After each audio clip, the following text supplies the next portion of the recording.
Bem, vamos falar agora de PEC dos precatórios, você pode chamar também de PEC do calote, uma proposta de emenda à Constituição, ou seja, mudando a Constituição, para principalmente garantir dinheiro, dar um jeito de encontrar dinheiro para bancar o Auxílio Brasil, que é aquele programa social do governo de Jair Bolsonaro, que vai suceder o Bolsa Família petista e que é a principal aposta do Centrão para reeleger Jair Bolsonaro em 2022. Depois de meses, eu diria mais de ano, de muito lenga-lenga entre a equipe econômica, o Palácio do Planalto e o Congresso, para se saber de onde tirar dinheiro, eles tiveram essa brilhante ideia.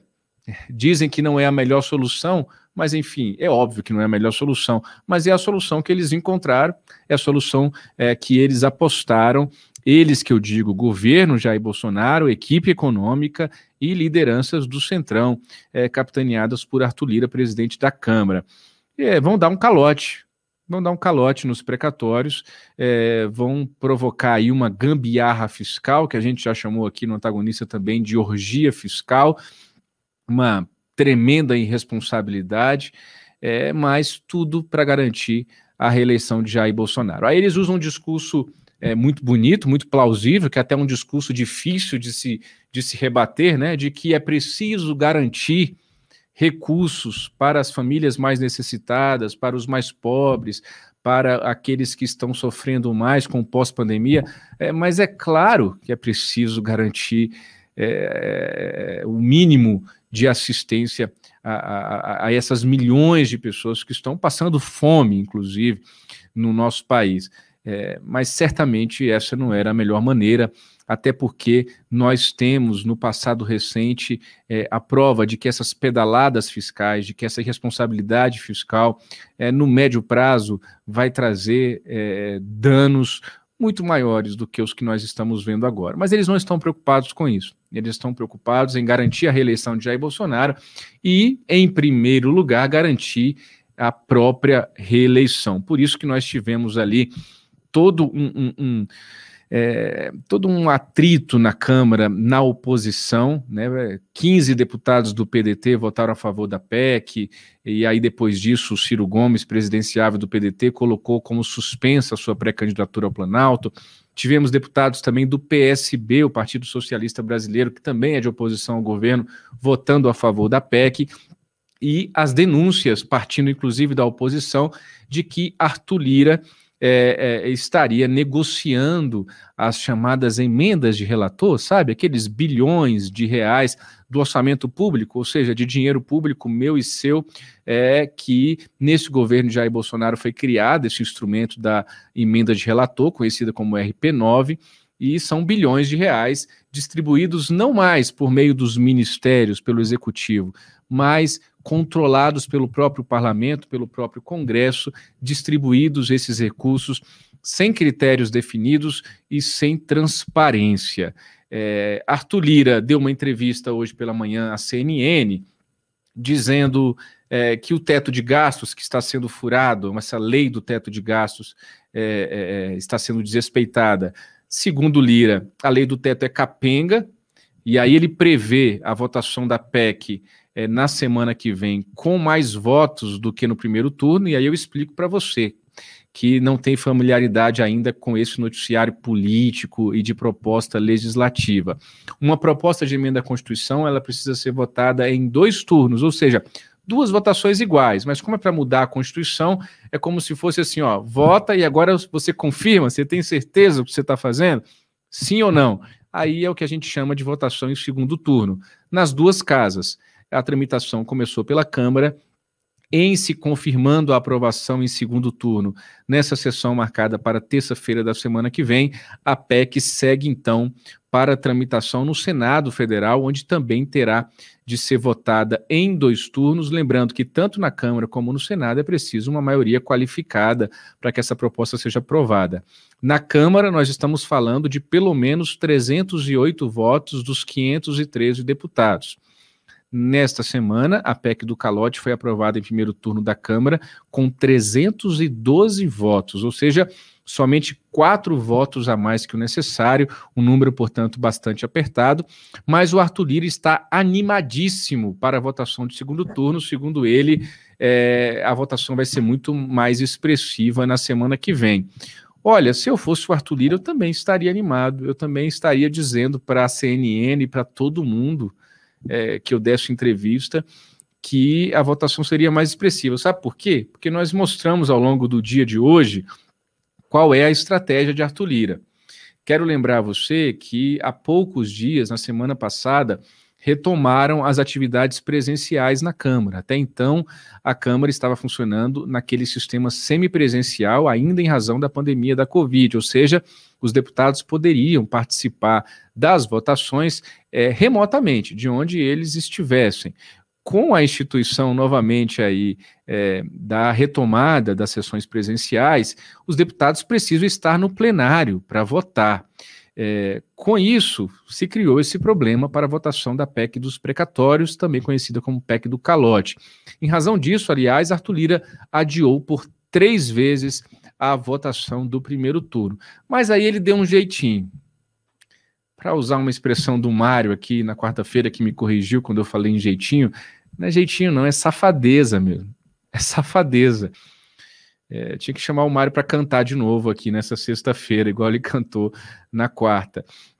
O que o Lira fez? O Lira mudou o regimento, permitindo sim que até deputados com atestado médico possam votar de onde eles estiverem para garantir o quórum qualificado, ou seja, a quantidade razoável que eles consideram ali de pessoas no plenário, mesmo plenário virtual, para votação da PEC do calote. Essa informação foi trazida pelo nosso repórter de Um Antagonista em Brasília na tarde de hoje, o Wilson Lima, que, graças a Deus, ainda bem, se recuperou depois de ter contraído Covid e está de volta ao batente. Aproveitando, muita gente perguntando do CD Silva, o CD Silva estava de férias, merecidas férias, descansando, também está de volta. A gente está com a nossa equipe completa de Um Antagonista aqui em Brasília, com o Antônio Timóteo também, nosso repórter de economia, e a Gabriela Coelho, nossa repórter de judiciário, nossa pequena e brava equipe de O Antagonista em Brasília. Só isso que o Lira está fazendo? Não, o Lira está fazendo mais também. Põe na tela, por gentileza, Freitas, a nota que diz que, para garantir PEC do calote, Lira monitora até os voos de deputados. Informação também do repórter Wilson Lima. O Arthur Lira e o líder do seu partido, o PP, o Cacá Leão, estão... Olha isso, gente. Aí alguns que estavam com saudade da minha risadinha aqui, eu vou ter que sorrir, porque é só sorrindo mesmo. O Arthur Lira está querendo saber que horas os deputados vão estar em Brasília na semana que vem. Deixa eu contextualizar para você, mais uma vez algo básico aqui, mas você não é obrigado a saber. Os deputados e senadores trabalham em Brasília, basicamente, a grande maioria deles, somente entre terça e quinta-feira. Eles costumam chegar na terça-feira pela manhã e vão embora na quinta-feira da hora do almoço adiante. Se você for ao Congresso na quinta-feira à tarde, a chance de você entrevistar baratas e moscas e ratos é maior do que você esbarrar com algum parlamentar. Isso sempre foi assim. Tá? Então, o que o Lira está querendo?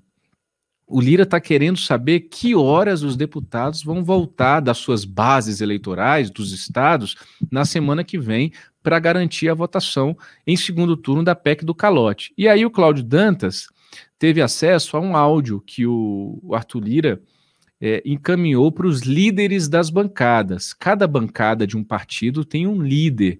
É esse líder que orienta o voto da bancada, é esse líder que coordena, que lidera, obviamente, líder lidera a bancada do seu partido. O Cláudio Dantas teve acesso a esse áudio.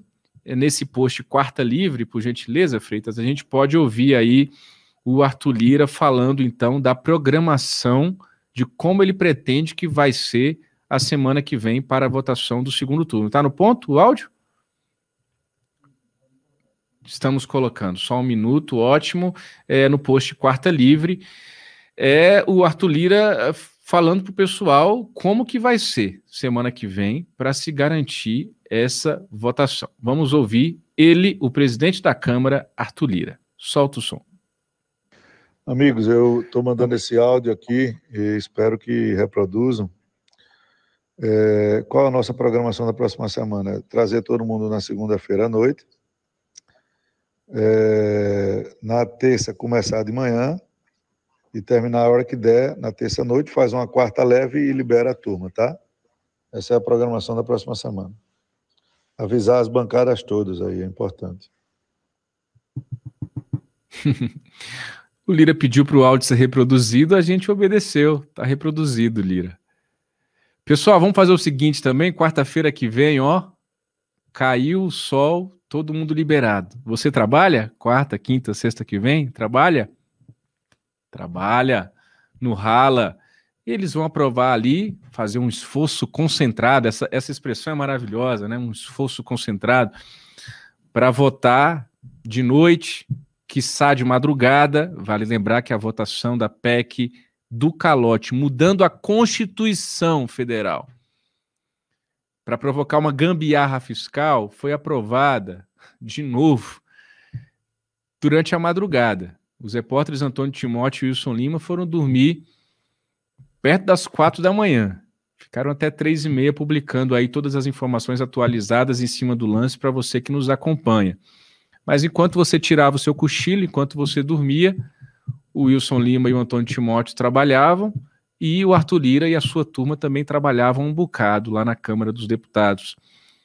Para garantir isso que eu falei, esse discurso lindo de que é em nome dos pobres, coitado dos pobres, sendo usado sempre na boca desse povo. O Arthur Lira hoje, nessa entrevista que ele deu à CNN de manhã, negou, mas a informação que nós temos de bastidores, isso não vai estar no texto, é de que a abertura desse espaço fiscal, essa grana a mais, em torno de 90 bilhões de reais, que essa PEC permite para uso, poderá ser usada para o aumento do fundo eleitoral, chamado fundão, ou seja, dinheiro para essa turma que está votando tentar se reeleger no ano que vem, e também para aumentar o bolo das chamadas emendas de relator, que são essas emendas que eu expliquei agora há pouco. Vocês me permitem explicar de maneira a mais didática possível, eu prometo, o que são as emendas de relator? Porque eu vejo tanta gente falando, e às vezes eu vejo na televisão também, em outros noticiários, e é preciso que você entenda o que são essas emendas de relator. Vamos lá. Até então, antes de existir as emendas de relator, cada deputado e cada senador tem direito a X reais por ano de emendas parlamentares, ou seja, dinheiro público do executivo, do orçamento da União, dinheiro meu e seu, dos nossos impostos, dinheiro do contribuinte, que esse deputado e esse senador pode, ok, maravilha, todo ano, atualmente é em torno de 15 milhões de reais por ano, que esse deputado e esse senador pode indicar, certo? Então, se eu sou o deputado ou o senador Diego, vocês escolhem aí qual é a minha patente, eu digo lá para o executivo o seguinte: olha, eu quero indicar esse projeto aqui, a construção de uma ponte lá no interior do meu Piauí. E aí eu consigo essa emenda parlamentar, e aí eu vou lá na cidade, junto com o prefeito, e falo, o Diego trouxe para esse povo do Piauí sofrido uma ponte que liga a cidade A à cidade B. Então essa é a emenda parlamentar, ok? Sempre existiu, certo? Para além disso, os deputados e senadores que quisessem levar dinheiro para as suas bases eleitorais teriam que bater na porta, fazer plantão nos gabinetes dos ministros, aqui na esplanada dos ministérios, para conseguir o dinheiro do Ministério do Turismo para uma coisa de turismo, Ministério da Saúde para colocar uma UPA lá no sertão pernambucano, certo? O que aconteceu no governo de Jair Bolsonaro? No governo de Jair Bolsonaro foram instituídas as chamadas emendas de relator, em que o orçamento, todo orçamento que estava na mão dos ministros, do executivo, o controle disso foi parar na mão do próprio Congresso. Só que, como que essas emendas são distribuídas, se antes já não era tão simples de entender e os critérios não eram tão claros, Deputados e senadores com mais acesso, com mais trânsito, mais legaizinhos com os ministros, com maior afinidade com os ministros, levavam mais bolo do orçamento. Agora, com as emendas de relator, nós não temos a menor ideia de como isso é feito. O Arthur Lira está distribuindo como ele bem entender. E a gente não consegue alcançar. Pode ser o melhor jornalista investigativo, pode ser o que for. Não tem nada rastreado. É esse o grande escândalo. É esse o bolsolão, o orçamento secreto, que nós aqui no Antagonista começamos a mostrar, antes mesmo de ser instituídas as emendas de relator, no final de 2019, no apagar das luzes, Davi Alcolumbre controlando a distribuição daquilo que eram chamadas, naquele momento, de emendas extras. E aí essa gente tem bilhões de reais na mão para distribuir para deputados e senadores, aliados específicos, ao bel prazer. E a gente não sabe quais são os critérios que estão sendo usados e a gente não sabe com transparência como isso está sendo gasto. Eu ouvi certa vez de um deputado aqui em Brasília, no início dessa história toda, a seguinte frase: não precisa mais roubar, Diego. Não precisa mais roubar. Com as emendas de relator, eles não precisam mais tomar o ministério, não precisa mais desviar dinheiro de ministério, o dinheiro já está na mão deles. Estou dizendo aqui que todo centavo das emendas de relator está sendo usado para corrupção de maneira alguma. Ninguém está dizendo isso. O que a gente está cobrando e exigindo como imprensa são os critérios e a transparência. É 300 milhões para o deputado tal? Por que esse deputado tal ganhou esses 300 milhões? Aonde que vai ser aplicado? Ah, numa ponte? Que ponte? Quanto foi gasto com essa ponte? Quem vai construir essa ponte? Teve sobrepreço ou não teve sobrepreço? Essa empresa foi criada 2 meses antes da obra e é ligada a algum parente do prefeito ou não é? É tudo isso que a gente quer saber. Do jeito que tá, minha gente, é uma maravilha. Do jeito que tá, o Centrão, me permitam o clichê, tá que nem pinto no lixo. Do jeito que tá, o Centrão vai querer Bolsonaro para sempre no poder. E é por isso, principalmente, que não tem e não vai ter impeachment de Jair Bolsonaro, porque o Centrão nunca esteve tão poderoso como está agora, com a anuência e a permissão e o conhecimento e a bênção desse presidente da República, Jair Bolsonaro.